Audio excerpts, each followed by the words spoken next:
Yuk kita diskusi yuk, siapa yang lebih paham tentang Pancasila? Antum atau saya? Oke.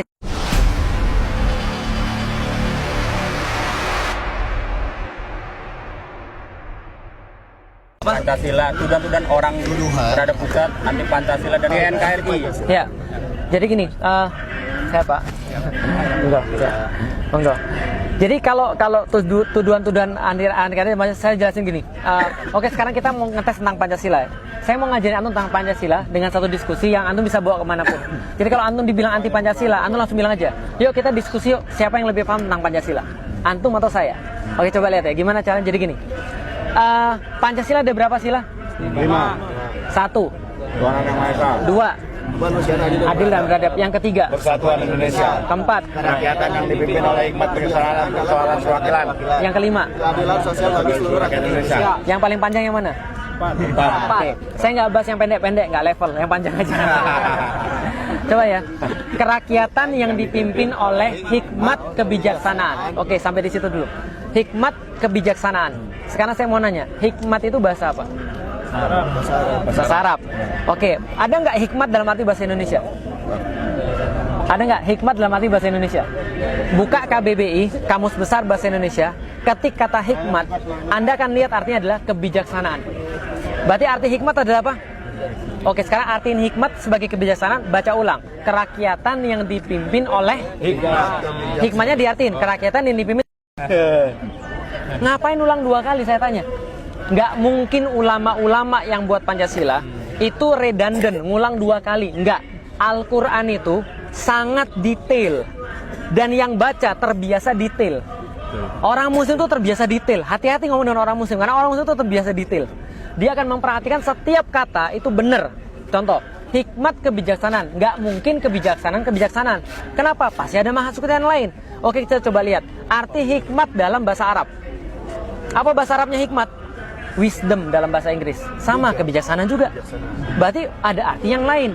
Makanya para ulama pinternya adalah naruh passwordnya di kata-kata hikmat. Itu nggak mungkin bisa diartikan kalau orang nggak baca Al-Quran. Oke, coba lihat. Arti kata hikmat. Ada yang hafal surat Al-Jumu'ah ayat pertama? Sabbahalillahi mafis samawati wal ard. Bukan. Al-Malikul Quddus Azizul Hakim. Al-Malikul Quddus Azizul Hakim. Ada kata-kata Hakim. Hakim artinya adalah orang yang memiliki hikmah. Lihat baik-baik ya. Jangan bicara bahasa Indonesia dulu, karena hakim bahasa Indonesia beda. Kalau hakim bahasa Indonesia yang memutuskan perkara. Tapi ini bahasa Arab. Hakim adalah orang yang dikasih oleh Allah hikmah. Coba lihat baik-baik. Hikmah yang dikasih oleh Allah itu banyak orang dikasih hikmah. 1. Luqmanul Hakim dikasih hikmah. Yang kedua, Nabi Sulaiman dikasih hikmah. Makasih Pak. Yang ketiga, Nabi Muhammad dikasih hikmah. Dan hampir semua nabi-nabi yang lain, Yahya, Zakaria dan segala macam, dikasih hikmah oleh Allah. Kalau gitu hikmah itu apa? Hikmah adalah di dalam Islam, hikmah adalah menurut Al-Quran kemampuan yang diberikan oleh Allah Subhanahu wa Ta'ala kepada orang-orang tertentu untuk memutuskan satu perkara sesuai dengan Allah Subhanahu wa Ta'ala. Sampai di sini paham? Contoh, Sulaiman datang orang, cewek 2. Satu bilang ini anaknya, yang satu bilang ini anaknya, ibu-ibu. Maka kemudian Sulaiman bilang, dia tahu syariatnya. Tapi kalau dia terapkan syariat begitu saja, ini nggak akan beres masalahnya. Gitu kan ya? Syariatnya apa? Oke, kita bikin pengadilan. Datangkan bukti, datangkan bayinah dan segala macam. Tapi Sulaiman nggak buat begitu. Apa yang Sulaiman lakukan? Dia punya hikmah. Apa yang dia lakukan? Ya sudah, kalau gitu gini aja. Anak ini kita bagi 2, dibelah jadi 2. Ibu dapat setengah, ibu dapat setengah. Mau pilih mana, Bu? Atasnya atau bawahnya? Bawahnya atau atasnya? Atau sebelah kiri atau sebelah kanan? Gimana kira-kira? Ibu mau pilih yang mana? Salah satu ibu bilang, jangan. Saya nggak mau. Jangan. Daripada dibelah anak saya, kasih dia aja yang ngurus. Sulaiman bilang, ini anaknya orang ini. Kenapa? Dia punya rohim. Sampai di sini paham? Berarti hikmah adalah apa tadi? Kemampuan untuk memutuskan satu hukum berdasarkan aturan-aturan Allah dengan cara yang paling bagus. Itu hikmah. Maka hikmah diartikan dalam bahasa Arab, hakim artinya adalah bukan hanya orang yang memiliki kebijaksanaan, tapi penguasa. Paham sampai di sini? Hakim adalah penguasa. Oke, penguasa yang memutuskan hukum berdasarkan hukum siapa? Allah. Dan menerapkannya dengan sangat baik. Berarti coba artikan sekarang. Kerakyatan yang dipimpin oleh, artiin sesuai dengan saya artiin tadi. Apa artinya? Kerakyatan yang dipimpin oleh pemimpin yang melaksanakan aturan-aturan Allah dengan cara yang paling baik, bijaksana dalam permusyawaratan perwakilan. Musyawarah bahasa Arab dan nggak mungkin diartikan kecuali dengan bahasa Al-Quran. Sekarang antum mau lebih tahu daripada ulama tentang masalah hikmah? Nggak mungkin. Antum mau lebih tahu daripada ulama tentang mengartikan tentang Pancasila? Nggak mungkin, karena mereka yang buat. Karena mereka menyisipkan password itu. Paham maksud saya sampai sekarang? Berarti kemudian mau dibuat badan apapun yang mengartikan Pancasila, tetap pada satu titik mereka akan mentok. Karena hikmah artinya adalah dalam bahasa Arab, bukan dalam bahasa Indonesia. Sekarang antum coba tanya sama orang-orang yang mengaku paling Pancasila, suruh mereka jelasin tentang hikmah kebijaksanaan. Saya yakin mereka nggak bisa. Paham sampai di sini? Itu baru yang keempat loh, sila keempat. Belum sila 1, 2, 3, dan 5. Contohnya lagi. Sila kedua apa? Kemanusiaan yang adil dan beradab. Sila pertamanya apa? Ketuhanan yang Maha Esa. Antum tahu nggak kenapa diatur seperti itu? Habibuna Rizik Syihab itu punya tesis kalau saya nggak salah berkaitan dengan Pancasila yang kemarin dipermasalahkan, yang masuk ke pengadilan Jawa Barat. Tapi teman-teman sekalian, saya pengen kasih tahu, susunan Pancasila itu nggak seperti sekarang. Susunan Pancasila itu dulu berbeda-beda. Contoh, mohon maaf, Soekarno itu menaruh ketuhanan yang Maha Esa sebagai yang terakhir. Itu yang dipermasalahkan dalam Habibuna Rizik Syihab. Itu kan, karena diksi yang berbeda. Tapi dikasih yang terakhir. Tapi masalahnya dikasih yang terakhir apa? Nggak bisa. Kenapa? Para ulama bilang nggak bisa gitu. Susunannya diperbaiki. Susunan itu diperbaiki, bedanya jauh. Kenapa? Semua usulan Pancasila sama aja. Susunannya diperbaiki oleh para ulama. Yang pertama apa? Ketuhanan yang Maha Esa. Karena Pancasila itu kayak bangunan. Anda nggak bisa naik ke lantai kedua kalau Anda nggak bangun lantai pertama. Ada orang yang bisa langsung gantung? Nggak ada. Maka yang pertama kali harus diakui oleh semua manusia adalah pengakuan yang paling hakiki, pengakuan yang paling penting, yang paling dasar. Anda ngakui Tuhan dulu. Karena kalau Anda nggak ngakui Tuhan, Anda nggak mungkin jadi manusia.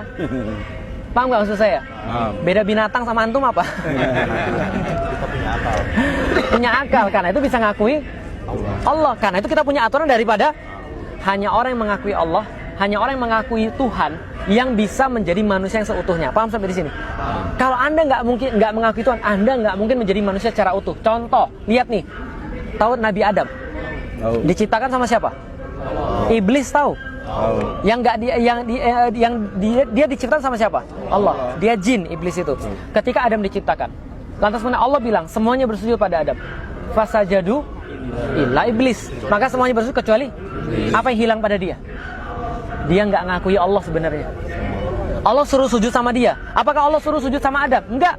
Allah cuma bilang, saya itu keren banget, kira-kira gitulah. Ciptaan saya ini sempurna, ahsani takwim. Apakah kalian nggak merasa keren dengan semua ini? Sujud sana. Paham gak kira saya? Kayak gini deh misalnya, Anda berhasil gambar sesuatu yang bagus, Anda foto itu kan ya. Anda bilang orang, dan kalau ada orang saya kira, widih keren banget. Coba lihat gini, orang yang nyetak gol di waktu-waktu terakhir Muslim, apa yang dia lakukan? Sujud syukur langsung. Orang tuh ketika mengalami sesuatu yang sangat gila nih, keren banget, dia pasti akan mau sujud. Kira-kira gitulah. Allah bilang, keren gak nih ciptaan saya? Harusnya kalian merasa keren dong, karena ini lebih keren semua daripada Anda semua. Lebih keren daripada jin, lebih keren daripada yang lain. Ini paling keren ini. Sujud dong. Yang Allah minta bukan sujud pada Adam, tapi hormati saya. Karena saya yang minta, sujud. Iblis nggak mau. Iblis nggak mau. Yang nggak diakui adalah Allah sebenarnya. Ketika dia sudah nggak ngakui Allah, apalagi ngakui manusia. Ngapain saya sujud pada dia?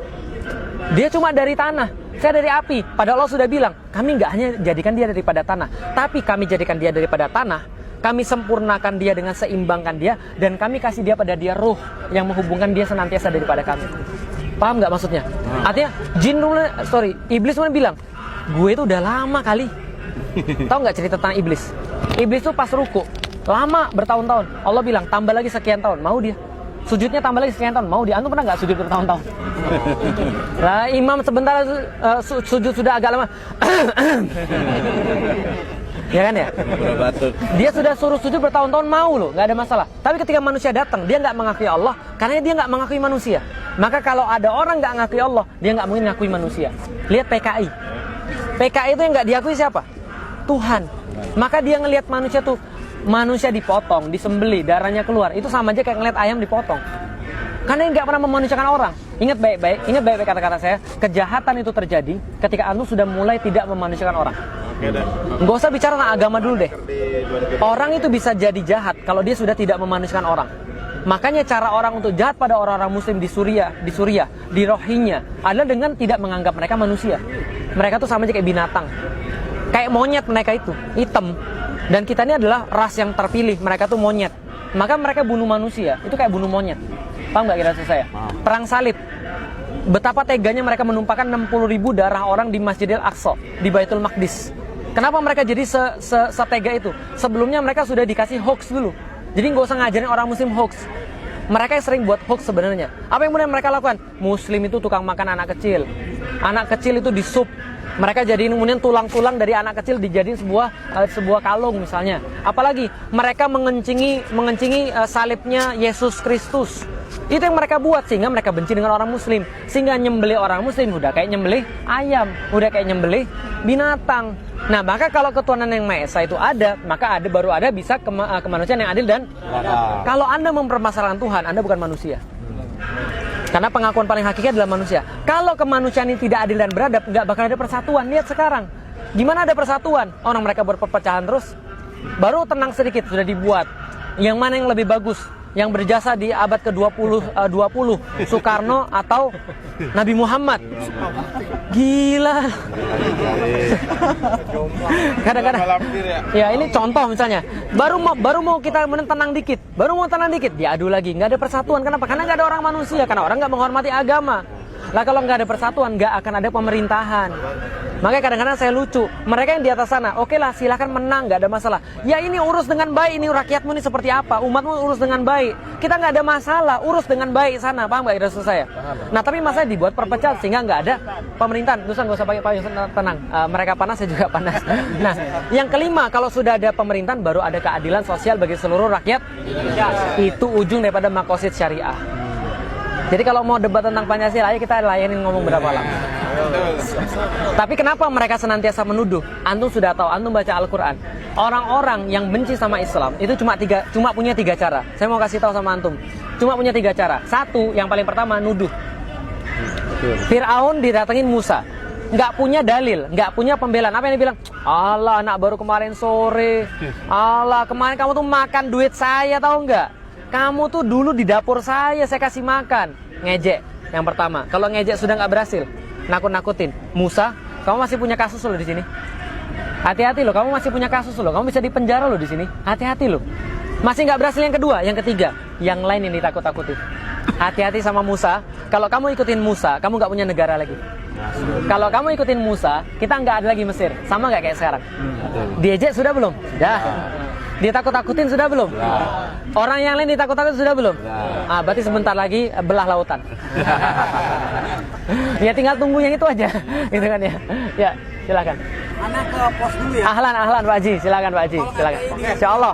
Jazakallah khairan Bang Japar, makasih.